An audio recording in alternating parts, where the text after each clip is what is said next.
Di Metro Siang kali ini, pemirsa, kami akan membahas soal efisiensi yang digaungkan oleh pemerintahan kita. Nah, Menteri Pekerjaan Umum Dodi Hanggodo ini menyebutkan Presiden Prabowo Subianto menginstruksikan dirinya untuk melakukan studi banding ketiga negara, yaitu Mesir, Turki, dan India. Ini untuk mendesain ulang kompleks yudikatif dan legislatif di Ibu Kota Nusantara. Nantinya pembangunan IKN akan menjadi tanggung jawab otorita IKN. Saat ini pemerintah sedang gencar melakukan efisiensi anggaran.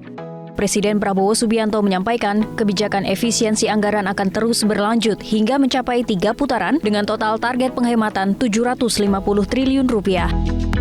Yang lagi rame penghematan.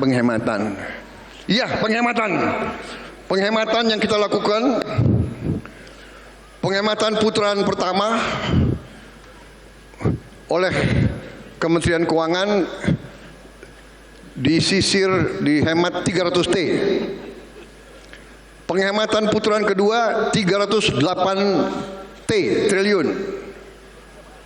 Dividen dari BUMN 300 T. 100 dikembalikan. Jadi totalnya kita punya 750 T. 24 terpaksa saya pakai. Untuk apa? Untuk makan bergizi. Sementara itu, Kepala Otorita IKN, Basuki Hadimulyono mengatakan kebijakan efisiensi anggaran pemerintah tidak mempengaruhi tahapan pembangunan di IKN.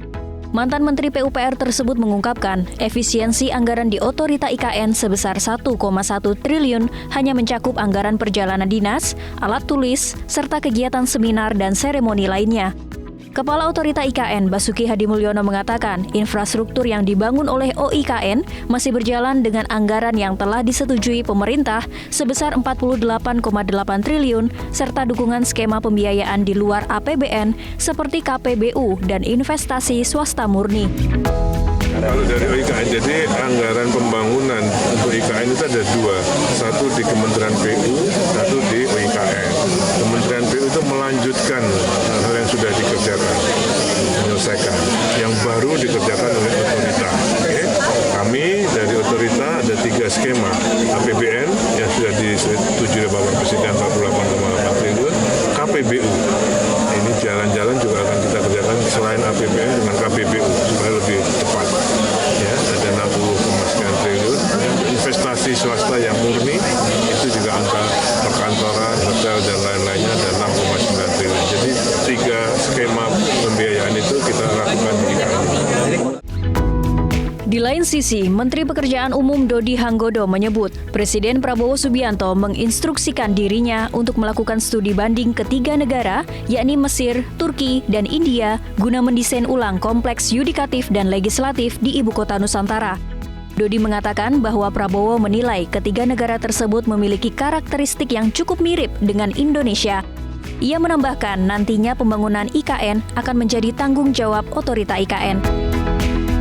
Mesir, Turki, dan India. Pertimbangan Pak Bos, kenapa tuh? Mungkin pada saat beliau ke sana, kantor-kantor legislatif dan yudikatifnya, menurut beliau mungkin punya karakter yang mirip-mirip dengan Indonesia lah.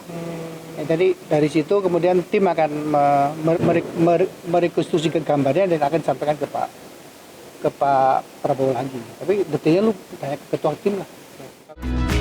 Beberapa infrastruktur IKN dalam pembangunan tahap kedua seperti jalan, jaringan air, dan utilitas kawasan sedang dalam proses lelang yang direncanakan mulai tahap konstruksi setelah Lebaran Idul Fitri. Terdapat 2.200 pekerja yang masih aktif dalam pembangunan Ibu Kota Nusantara atau IKN yang membangun kawasan perumahan dan finalisasi di beberapa titik. Kepala Otorita IKN Basuki Hadimulyono juga memastikan seluruh kegiatan dan pegawai Otorita IKN mulai berkantor di IKN secara penuh pada Maret nanti. Tim Liputan Metro TV. Dari pembangunan IKN, kita akan bergeser ke informasi Presiden Prabowo yang mengumumkan akan membangun 15-20 proyek raksasa tanpa investasi asing yang akan dikelola oleh Badan Pengelola Investasi atau BPI Nasional bernama Danantara.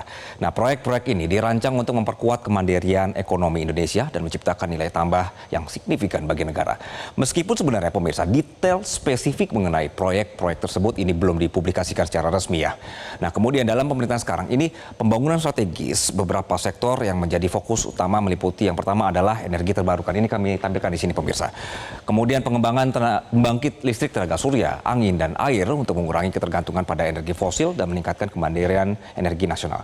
Kita bergeser. Kemudian fokus pemerintahan dalam pembangunan manufaktur canggih. Ini poin yang kedua ya.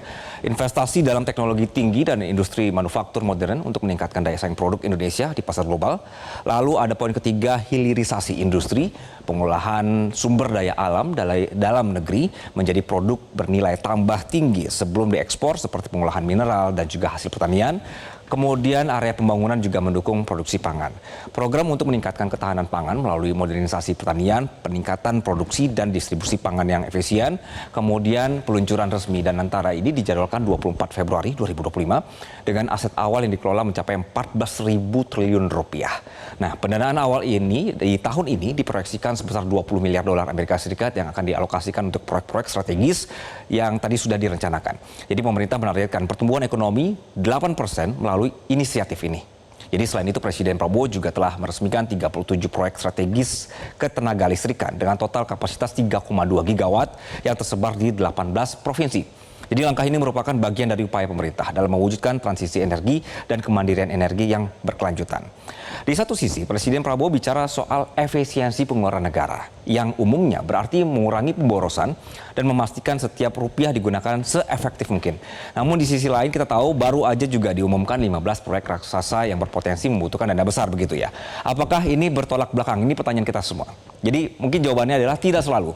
Karena tergantung juga bagaimana proyek-proyek ini dibiayai dan dikelola. Poinnya adalah seperti ini pemirsa, bahwa efisiensi bukan berarti pemotongan total.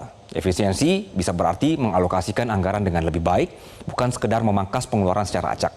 Jika proyek-proyek ini dirancang untuk meningkatkan pendapatan negara dalam jangka panjang, maka ini bisa dianggap sebagai investasi, bukan pemborosan.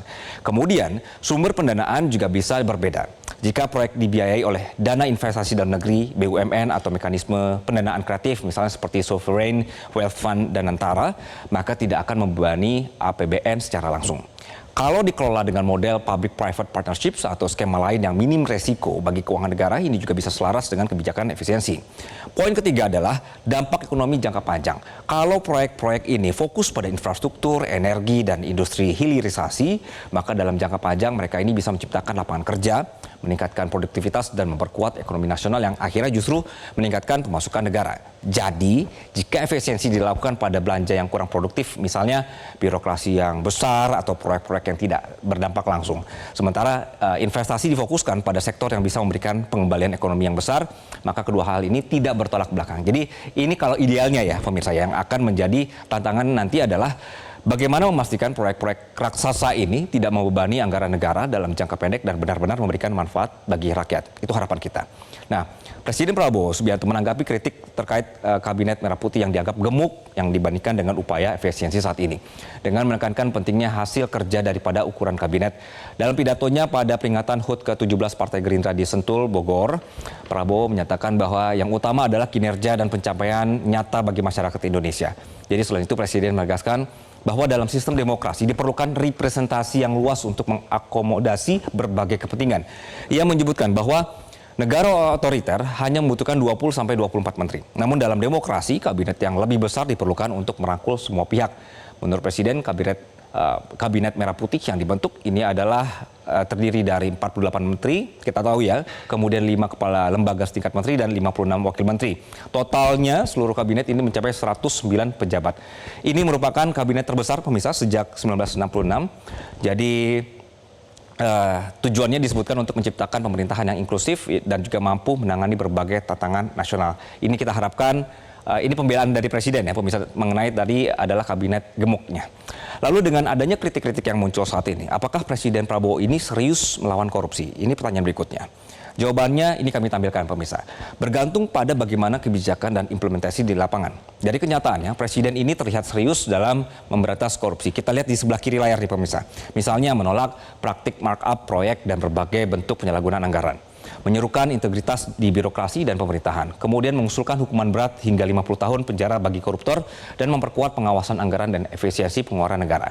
Namun, kita bergeser ke kanan, ada juga sikap yang menimbulkan tanda tanya, seperti pertanyaan soal pengampunan bagi koruptor yang mengembalikan uang hasil korupsi yang bisa dianggap melemahkan efek jera. Meskipun akhirnya ini direvisi ya pernyataannya. Lalu komposisi kabinet yang melibatkan berbagai kepentingan politik yang bisa berdampak pada konsistensi dalam pemberantasan korupsi, sehingga akhirnya keseriusan Presiden dalam melawan korupsi akan terlihat dari tindakan nyata selama masa kepemimpinannya.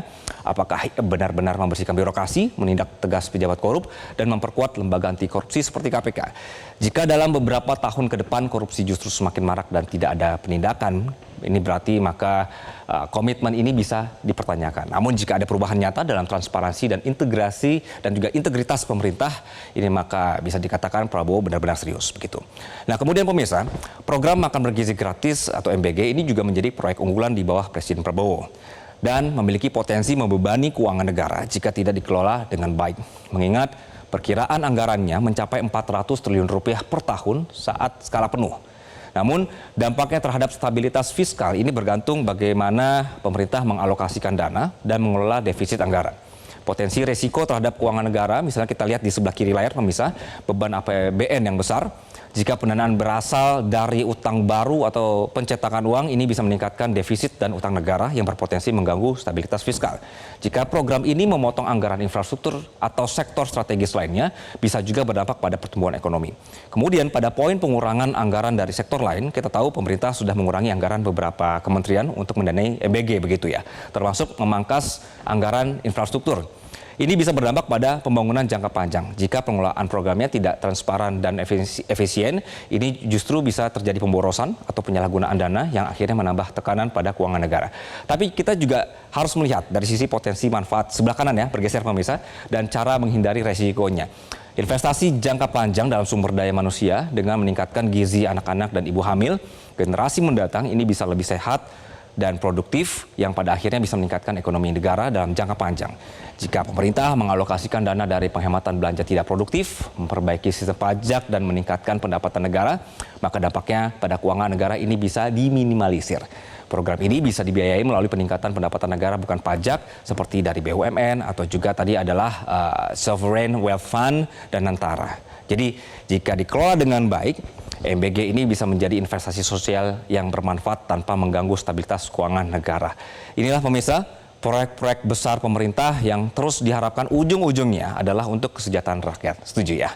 Baik, kami akan kembali pemirsa usai jeda dengan informasi Kemendagri ini melakukan pemeriksaan kesehatan untuk 239 kepala daerah hasil pilkada serentak.